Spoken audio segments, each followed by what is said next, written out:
Morning everyone and welcome back to my channel. আমার দুষ্টু ঘুম থেকে উঠেছে সবে। দুষ্টু কিচেনটা হাঁচি হচ্ছে আবার এদিকে কী রোদ উঠেছে, সন্ধ্যের পর থেকে না বেশ ঠান্ডা লাগছে। আর সকাল থেকে সেই রকম মারাত্মক লেভেলের একটা গরম।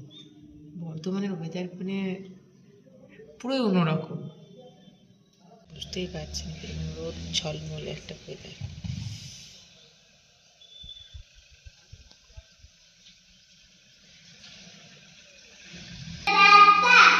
শুরু হলো সকাল থেকে দুত্তুমি। ঋষির কাজ নিয়ে এখন খুব ব্যস্ত। বাগানে বসে যে কাজও করে, আপনারা আমার ডেলি বেসিসে যারা ব্লগ দেখেন তারা তো জানেনই যে বাগানে বসে বসে ঋষি কী কাজকর্ম করে। তো সেই কাজকর্ম নিয়ে ঋষি ভীষণ ব্যস্ত হয়েছে। একটু সবাইকে বলে দাও কি করছো। সেই বাড়ি বানাচ্ছে। তাই কেন বানাতে দিই না গো তোমাকে? কেন দিই না বলো সেটা? চান করতে হয় মাঝখানে।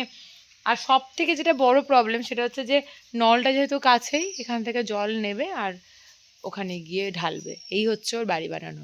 ঘুরে ঘুরে গর্ত করছে ঠিক আছে, বাট এই সময় যদি জল নিয়ে এত খেলা করে তাহলে তো ডাক্তার আর বাড়ি করে আমাকে হয়রান হয়ে যেতে হবে।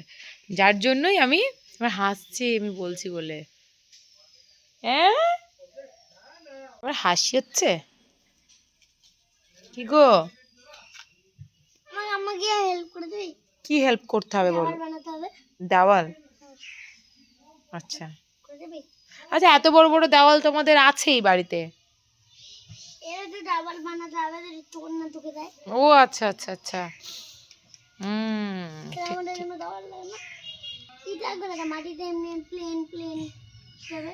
ইট দিয়ে প্লেন প্লেন করতে হবে। আমি ঋষির জন্য সব ইট জোগাড় করে এনে দিয়েছি। আর ঋষি এখন কি বানাচ্ছ বেটা? হ্যাঁ আচ্ছা বানো। কালিকাদানি খেলার পর ঋষির ঘুম হলো। তারপরে বিকেলে উঠে সকলের জন্য চা বানালাম।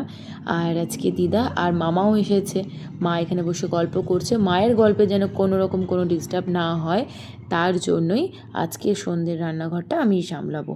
আর এদিকে ঋষিকে দেখুন, মামার কাছ থেকে কীরকমভাবে সিঙ্গারাগুলোকে নিয়ে ওই চারিদিকটা আর কি খেয়ে নিচ্ছে, শক্ত শক্ত পোর্শনটা। আর সব মশলাগুলো মামাকে বলছে যে ছোটদা এবার তুমি খাও।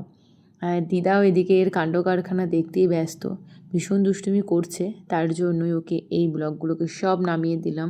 আচ্ছা ও কি সাজাবে, ওর ছোটদা, ওর বড় মা, ওর মা, এরা সবাই মিলে সাজাচ্ছে। আর বেচারা ঋষি আমার শুধু বসে বসে দেখছে। খেলাধুলা খাওয়া দাওয়া সব কিছু শেষে ঘুমানোর পালা। তবে তার আগে আপনারা একবার দেখুন, পর পর আজকে 4টি জেনারেশন আমরা একসঙ্গে ঘুমাবো।